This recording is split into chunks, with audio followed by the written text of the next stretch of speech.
خالد مقبول صدیقی صاحب کی اس وقت جو قیادت ہے ایم کیو ایم پاکستان کی قیادت ڈاکٹر خالد مقبول صدیقی کے ہاتھ میں ہے، کیا یہ ایک بہتر قیادت ہے، ایک ذی شعور قیادت ہے اور اس کا مستقبل تابناک ہے رؤوف صدیقی یا نہیں؟ بی بی یہ تو جا کے عوام سے پوچھے نا، عوام ارے آپ بتا دینا، عوام نے تو فیصلہ دے دیا، 12 سے 18، 18 سے 20، 20 سے 22 سیٹیں لے کر ایوان میں پہنچا دیا، اور کیا کریں؟ عوام کر دیا عوام نے۔ میں آپ سے پوچھ رہی ہوں، آپ اس سارے معاملات کا حصہ رہے ہیں نا؟ بھائی میں تو رہا ہوں، جتنا کام مجھ سے ہو سکا تھا، جتنا میں سمجھا سکتا ہوں، عقل تو اللہ ہی دے گا نا۔ میں تو سمجھا کے تھک گیا، بتا کے تھک گیا، ہر قدم پہ سمجھاتا رہا ہوں۔ یعنی کہ یہ ایم کیو ایم ڈیلیور نہیں کر سکتی؟ ایک منٹ رؤوف صدیقی، ٹائم ختم ہو گیا، یہ ایم کیو ایم ڈیلیور نہیں کر سکتی، یہ کہتے ہیں آپ؟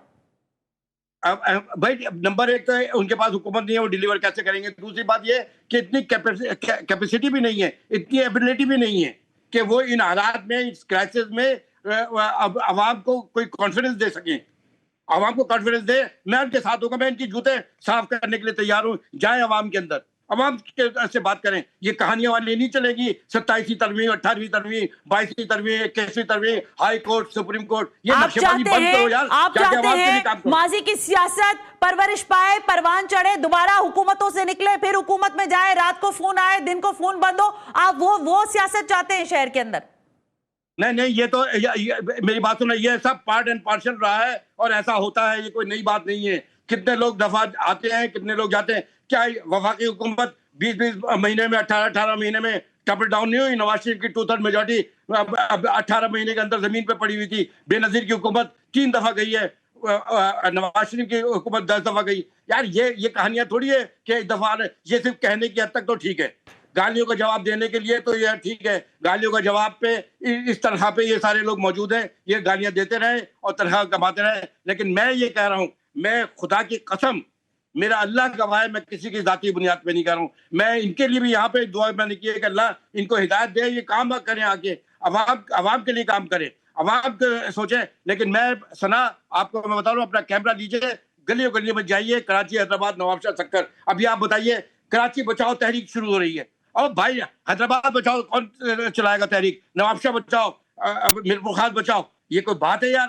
آپ پورے سندھ کے شہری علاقوں کی نمائندگی کر رہے ہیں اور آپ کراچی، یعنی یہ تو وہ بات ہے جو انجمنیں کرتی ہیں چھوٹے چھوٹے گلیوں محلوں میں۔ آپ کو بڑے کینوس کے اوپر آنا چاہیے، آپ کو ان لوگوں سے بات کرنا چاہیے جنہوں نے آپ کو سپورٹ کیا ہے، ان سے جا کے بولو کہ یار ہم کو ڈیلیور کرنے کے لیے کچھ تو دو، اور وہ دیں گے وہ۔ لیکن مسئلہ یہ ہے کہ اداروں سے جا کے بات کریں، وہ دے گی ان کو، لیکن آپ کرنے والے تو بنے، آپ کے اندر وہ صلاحیت تو ہو کہ آپ لے کیسے سکتے ہیں؟ آپ بااختیار شخص سے لے بھی نہیں پا رہے ہیں سوائے اپنی ذات کے۔ جائیں ان سے جا کے جب بات کرتے، میں نے پوچھا تھا بڑے اجلاس میں، میں نے ایک دفعہ پوچھا تھا، کنوینر سے پوچھا تھا پورے 52 اراکین رابطہ کمیٹی کے، یہ مذاکراتی کمیٹی یا نااہل ہے یا وہ دینا نہیں چاہتے؟ تو انہوں نے کہا کہ نہیں، مذاکراتی کمیٹی تو اہل ہے، وہ دینا نہیں چاہتے۔ تو میں نے کہا جب دینا نہیں چاہتے تو چھوڑ کے باہر نکلو نا۔ یہ عمران خان کے وقت کی حکومت کی بات کر رہا ہوں میں، اور ایک نہیں 10 دفعہ بولا ہے میں نے، اور میں نے اس کا خمیازہ بھگتا ہے۔ 32 کیس مقدمات قائم کیے گئے، میں نے ہر عدالت سے، سپریم کورٹ سے، ہائی کورٹ سے اور ATC کورٹ، سب جگہ سے باعزت بری ہوا ہوں میں۔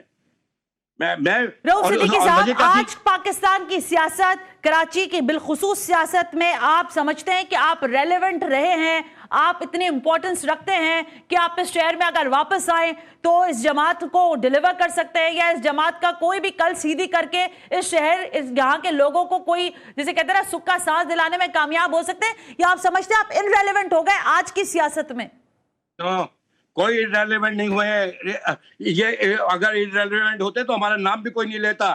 ہم گلی محلہ میں تو آپ کو بھی کہہ رہا ہوں، سنا آپ چلیے اعلان کر دیجیے، ابھی میں 3 دن کے اندر 50 لاکھ لوگوں کو باہر نکال کر لے کے آتا ہوں سڑک کے اوپر۔ آپ ذمہ داری تو اٹھائیے۔